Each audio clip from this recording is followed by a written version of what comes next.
Welcome to the Tech Talks Daily Podcast, where you can learn and be inspired by real-world examples of how technology is transforming businesses and reshaping industries in a language everyone can understand. Here is your host, Neil C. Hughes. Welcome back to the Tech Talks Daily Podcast. Now, as regular listeners know, I did pick up a Quest 2 VR headset over the holidays, and I'm beginning to see more and more hybrid workplace apps appearing on the platform. And a few that spring to mind are Meet in VR, Horizon Workrooms, and Glue. So if anybody listening to this podcast uses any of these or a different app and has any insights to share, I want to invite you onto the podcast. And again, I've said this before, but if there are enough of you out there that use VR and would be interested in gathering in a virtual space to explore the world together and share a few ideas, I'll happily hop on and do that too. But today's guest is Anamarie, and she is the head of SAP Labs. And her charter for one of the largest software companies in the world is a pretty ambitious one. And that's to build a collaborative community across thousands of developers working in the US, all on SAP's broad range of cloud-based software groups, which include technologies such as Concur for expense management, SuccessFactors for human capital management, and Fieldglass for their vendor management system.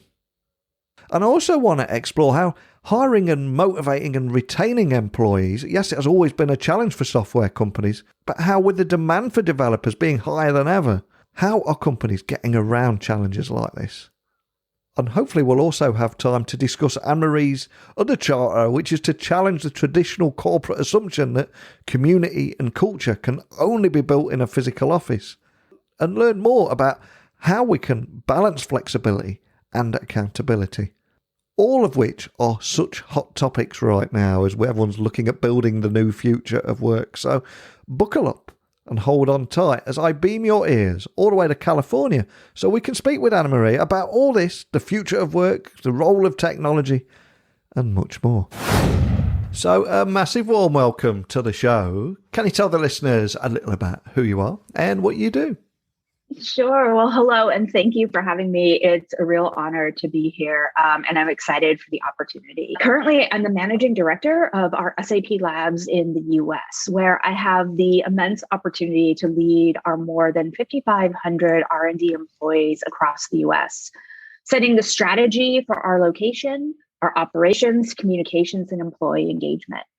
I'm also responsible for engaging in this ecosystem and building SAP's presence in one of the most competitive markets in the world. Off work, you'll find me on the scenic hikes around the San Francisco Bay Area with my husband, 2 sons, an active dog that we got during COVID. I like to do a bit of reading when I get a chance and also really appreciate giving back and volunteering in the community. Oh man, I love that. And what dogs did you get during COVID? I got a Bernedoodle, and I was so against getting a dog, and my kids and my husband always wanted one. And during COVID, I gave in, and you know what? I love her. She puts a sort of joy in life, and it's been great for the kids and the family. Oh, adorable. And I'm looking forward to digging a little bit deeper on everything you're doing at SAP. But before we do that, I want to take you back in time before all of that and ask you about your origin story. Can you remember where your passion for tech came from, what lit that spark in you, and ultimately what put you on this path you're on right now? Absolutely. I have my career path has been anything but nonlinear, and I kind of fell into technology. I actually graduated from college with the humanities degree in something called social studies. Who would have thought I'd be in technology with that? I was actually working in industrial distribution during .com bubble.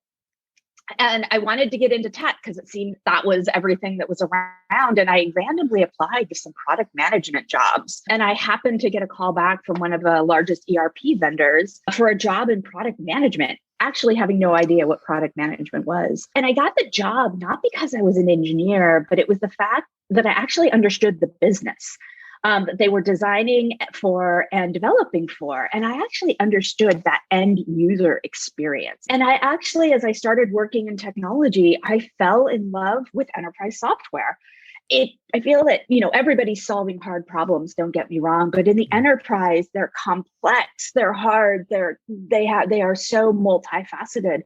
And I really just fell in love with what we could do given my kind of business background, what I understood and what engineers could do. Together, we were so powerful. And basically from there, I've taken every opportunity to explore and learn about the different functions, trends, and markets, working in roles from corporate strategy, product management, go-to-market, design thinking, product-led growth, customer success, and SaaS operations, but always in enterprise software.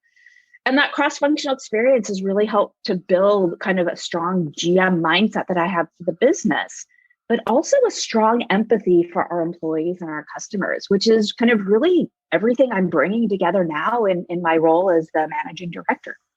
And I always say on this podcast, technology works best when it brings people together. And that path, of course, led you to become the new head of SAP Labs US. And you charter what for one of the largest software companies in the world is quite an ambitious one. So, especially to build a collaborative community across thousands of developers working in the US on SAP's broad range of cloud-based software groups. But can you tell me a little bit more about the challenge and some of the technologies that you're going to be working with?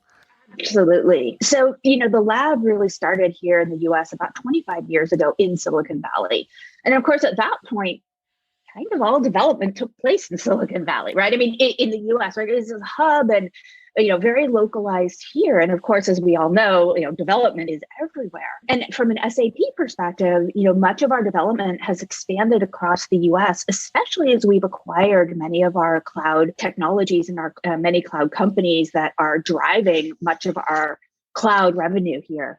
If I look at the US market, we have the largest cloud addressable market here. The US is really the center of where the next disruption is going to come, whether it's innovation of the next technology, the next business model, the next business process. And it's really important for us to make sure that as a development community, we are keeping on top of those trends because SAP is a global company. We're headquartered in Germany. We have 100,000 employees around the world. And it's really important that we, in this especially, cloud-based market here and center of innovation and disruption, really keep a pulse on that. One of the challenges that we face is really just working across the breadth of our portfolio and finding that common purpose across what can be seen as disparate enterprise processes, right? We are the business process company, and our development teams here are really focused on providing solutions for some of our customers' largest problems, whether that's engaging remote workforces with our HXM solutions or our talent management solutions, or building resilient supply chains and our supply chain solutions, next industry, retail cloud solution, or many of us aren't traveling, but when we do, easing the friction in travel and expense with some of our travel solutions in Concur. So how users interact with these products varies significantly. And one of the challenges, how we are uniquely positioned to solve and how to unify them to all work together in a way that multiplies the value of our customers. So getting to that technology, it's why we're investing in simplification of our underlying tech stacks that are allowing customers more choice on where their applications are hosted, with our business technology platform as the backbone for extending and integrating across their enterprises and their landscape. And our teams, we really kind of build community amongst those teams based on where the market and what our customers need. And that's, I know some of what we'll get into later in the podcast. Yeah, and I think so much has changed over the last 2 years. A lot of people have woke up thinking they want a change of career, and other people maybe are tired of workplace surveillance tools that monitor every mouse movement and things on webcam. And in fact, in September last year, over 4.4 million workers left their jobs in the US. And I think that number actually went up in October and November, and making it the highest monthly totals ever recorded, and got everyone talking about the Great Resignation. So, of course, hiring, motivating and retaining employees has always been a challenge for software companies, but it seems more so than ever, especially when the demand for developers has never been higher. And when companies are grappling with workplace and culture issues driven by COVID-19, remote working, hybrid working, and the evolving definitions of expectations of the workplace, it just goes on and on. So I'm curious, can you tell me more about how challenging the traditional corporate assumptions that you're doing here and the community and culture that can actually be built in the physical office?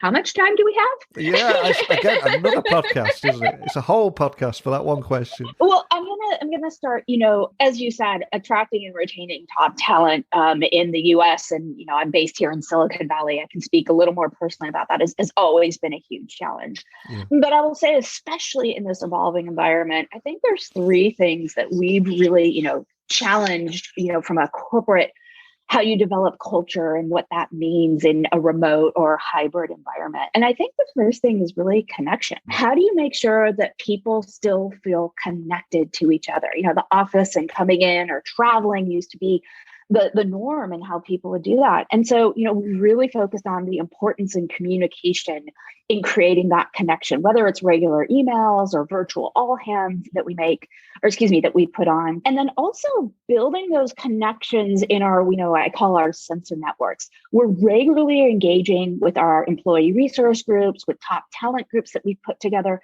to help us make sure that we're meeting the employees where they are and that we actually have a connection to what's kind of top of mind for them, which may not, is very changing in this world and this pandemic that we're in. We try to give them opportunities to connect. Last year, we hosted a month-long Community Connect program with virtual and physical ways for our employees to connect, from virtual escape room activities to volunteer outdoor beach and park cleanups. We also asked employees to nominate each other who were doing things, that were exemplary and building team culture or contributing to our customers or contributing their community. And at the end of that month, we shared photos of the activities and celebrated the awards and in a massive all hands. We got such positive response because people appreciated the fact that we were, appreciating each other and that we were giving, different ways to connect. So I think, that connection and building that connection with each other is key.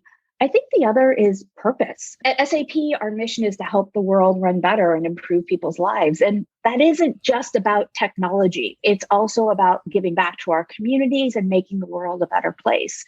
We have a very strong corporate social responsibility ethos, and our employees regularly volunteer their time in their communities. And we're also proud to be recognized by many local media for our philanthropic giving, both financial and volunteer in our local communities. And I think giving our employees opportunities to feel that they're contributing to something bigger and helping our teams understand the work that they're doing and how that's directly connected to helping solve some of these challenges that we're facing, whether it's the pandemic or climate change. Like, our solutions are being used to help distribute the vaccines from, some of the Pfizer and Moderna and others. We are also, our talent management solutions are also being used to help companies understand what the next wave of employee experience is going to be. At SAP, we're passionate about creating a more sustainable world for the next generation and beyond. We're on a mission to help companies achieve zero emissions, zero waste, and zero inequality. We just launched a new SAP Cloud for Sustainable Enterprise to help businesses make that a reality. Some of that development that we're doing, we actually teamed up with Coldplay a couple of months ago to develop a tour app to help the band achieve their sustainability goals for their upcoming Music of Spheres World Tour.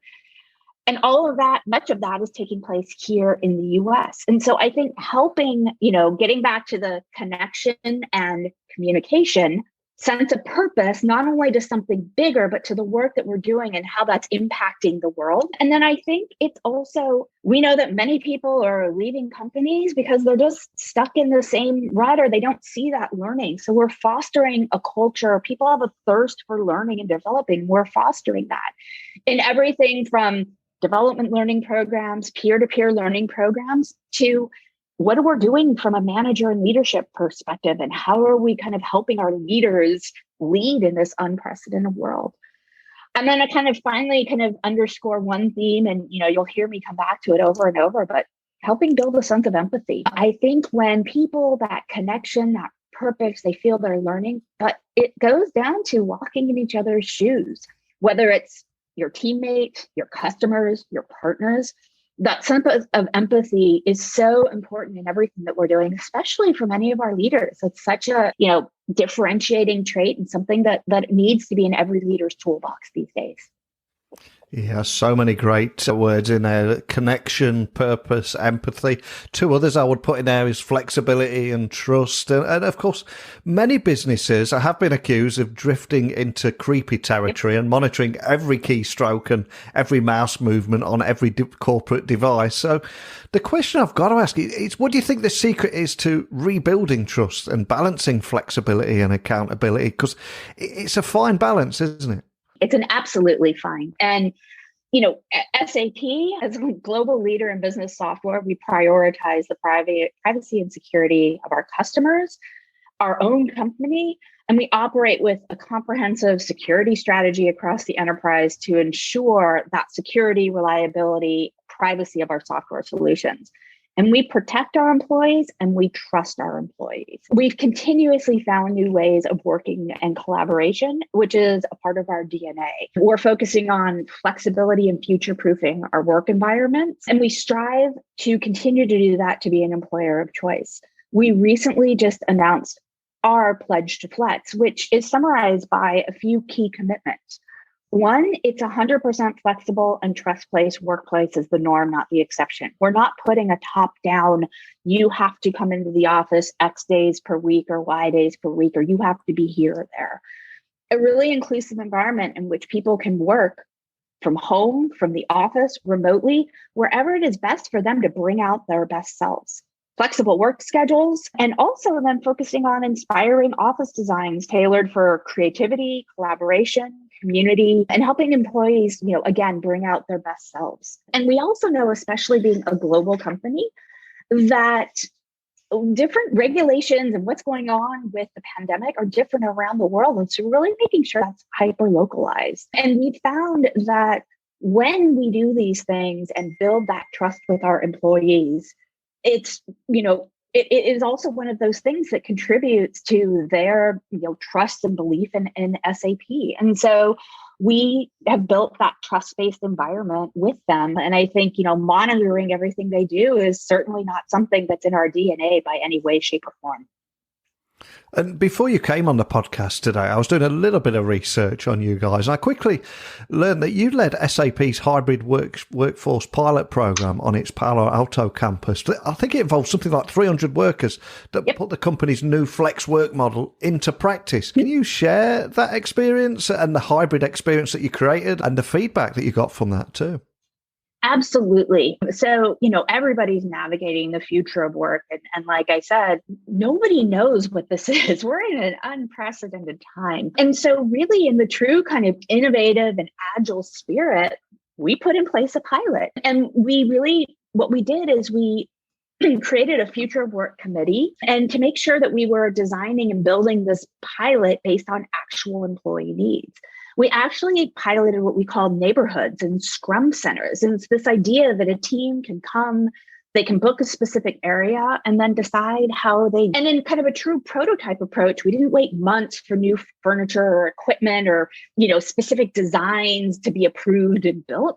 But we tried to use what we had and rearrange or think of creative different ways. And, in this approach, we are continually able to refine as we get feedback. And quite frankly, as circumstances around us change, which they're constantly doing. And we also applied some technology to it, right? We're developing an iOS app for booking space, which will eventually grow into, how we're looking at teams collaborating and future-proofing and working in a more hybrid environment. So that's, really what we put in place, highly employee. And I think, some of the challenges, that we've had are actually, maybe I'll turn to the learnings first. We put in place some surveys as well as we were doing this, and we really learned, and what we saw and, seeing a lot of what others are is that, 2 to 3 days seems to be the right number of days that people want to come into the office. The shutdowns and lockdowns were really bad. People also get a sense where,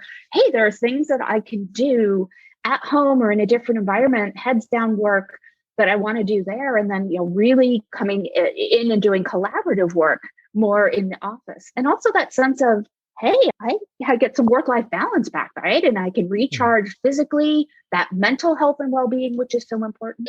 Also the aspect of purpose and, what the office is designed for, really that intentional use of making it truly exciting and making sure that it's purposeful in coming in. And when you're coming in, it's for team meetings, it's for, highly collaborative activity. And, that's what we're designing for in the future. And I think also just the aspect of that technology plays, right? The aspect that we need our offices, many of us have great home setups now with ring lights and, perfect backgrounds because we've designed around that.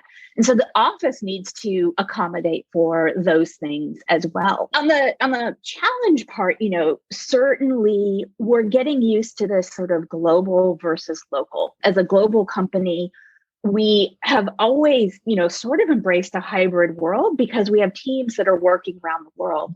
But what that means now when some teams are coming in locally, but others aren't, we're still kind of figuring that out. And as I said, technology and making sure that you have, meeting rooms that are set up such that it doesn't feel like everybody is remote or there's a disparity between remote and in office. And I think the notion of the uncertainty around the pandemic, and I have to bring that in because I think, we were expecting coming out of December that more and more people would come back into the office.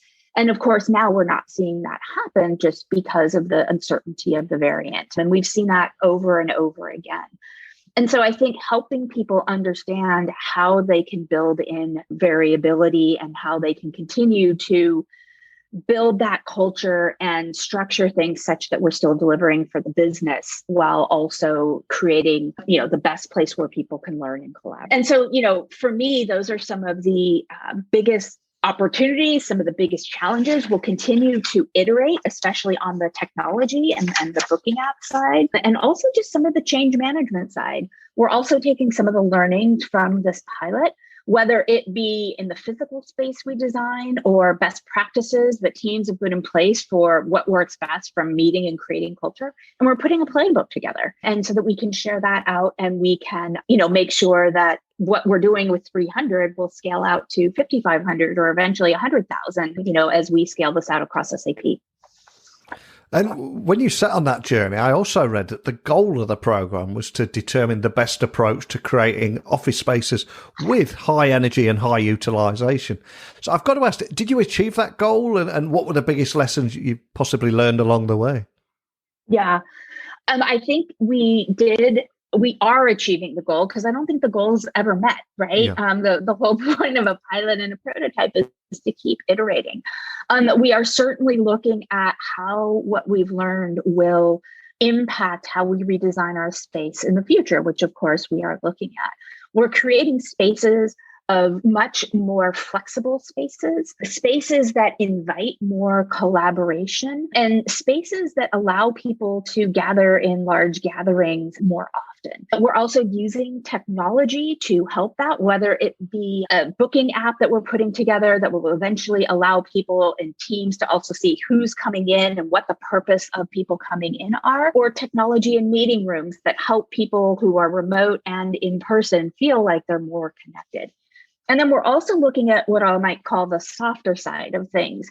How, you put in meeting norms, like if everybody's in the same room, but some people are remote, everybody opens their laptop no matter where they are, and everybody's on the Zoom or the Teams, so that it creates a bit of a democratization. And also then putting into place, how do you create those more intentional ways to work and make sure that when people are coming in, it is very intentional, and make sure that you're giving people the space for, that private heads down time.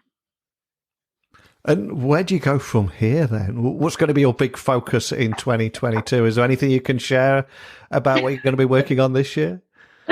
Sure. Well, we have big ambitions as a company in 2025. We're actually on our path to transforming into a cloud company and helping our customers transition to that as well. We have some really big ambitious targets to more than triple our cloud gross profit. Quarter in 2021 really showed us that our strategy is working.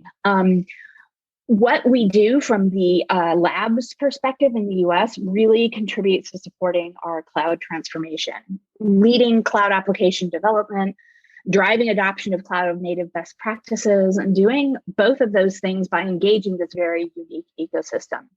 As I mentioned previously, the US market for us is where the next trend and technology, business model, business process will come. We also know many of our customers are some of the most innovative, some of the most, new technology, new business model customers. And so really it's up to us to make sure that we are bringing in many of the new trends in cloud growth and cloud technology, whether it's product-led growth or revenue operations for growth, and using data and analytics to really make sure that we're driving a much, much closer product and market fit in everything that we're doing. For me, leveraging these SaaS best practices, continuing to drive those not only within the US, but also across the rest of SAP is critical to what we'll be doing. Fantastic. Well, we began the podcast talking about your origin story, what put you on this path. And as we come full circle, I'm going to have a bit of fun with you now and ask you if there was a song, piece of music, movie or book that has inspired or helped you in your career that we can pass on to the listeners, and maybe it'll inspire them too. What would your choice be and why? Absolutely. So I actually recently read a book called Working Backward, and it's actually about the S team at Amazon that, has worked to help them launch so many new and innovative businesses. And what I love most about that is how you have to look to the future and you actually have to know the story that you're going to tell. And then how you use that empathy with customers, employees, partners, and then data and analytics to really kind of drive what it is that you're doing and constantly monitoring. I thought it was a really interesting way of approaching problems that I've seen us do at SAP so often that's led us to so much of our success, but also what is causing us now to kind of challenge ourselves and saying, what is the next thing that we're going to do? Awesome. I'll add that to our list and I'll share that with everyone listening so other listeners can find that. But before I let you go, SAP is a huge website. So for everything we've talked about today with SAP Labs, what's the best way to find out more information on that, or even contact your team if anyone listening's got any questions? Yeah, the best way to contact me or my team is probably just get in touch with me with my LinkedIn profile, which is Anamarie Franc on LinkedIn. And I always respond and connect in. Excellent. Well, I'll add the links so people can find you nice and easily on there. So much I've loved about our conversation. And although we've covered a lot in a short amount of time, I also love the story about Coldplay and that tour app that you've helped create there, because I think many people will have maybe a perception of what SAP is, who they serve, and maybe it's offices and enterprises and retailers and so much more, not necessarily a band on tour. So I think it's great to showcase those other efforts you're doing, and also for sharing your story with me today. Thank you so much, Anamarie. Thank you so much for having me again. Quite an honor to be here. Anamarie led SAP's hybrid workforce pilot program and put the company's new flex work model into practice. And it's such a great story to hear, especially how the teams worked in this hybrid fashion at home and in the office, and leveraged an iOS app to help them utilise office space and have meaningful experiences when in the office. Again, it's such a huge balance, but the goal of that program was to determine the best approach to creating office space with high energy and high utilisation. And because Anamarie has been at SAP for over a decade, it was just invaluable to have her on the podcast to share her interesting insights and experiences. But now I want to turn the microphone over to you. I want to hear about your insights and experiences and how you are leveraging technology to build the future of work in your organisation. And this is an open invite for you, anybody listening, to join me on the podcast to discuss this or anything else. Also, just send me a quick message and share what you've been working on and what you're looking forward to, what excites you, what you're concerned about, what your challenges are, and anything in between. All you need to do is email me at techblogwriter@outlook.com. You can send me a DM on LinkedIn, Twitter, and Instagram at Neil C. Hughes. And my website is techblogwriter.co.uk. If you need any help with launching your own podcast like this and let me do all the editing and putting it on Spotify, etc., and you just record a Zoom or Teams call, or if you need any help ghostwriting thought leadership articles for your business or business blogs.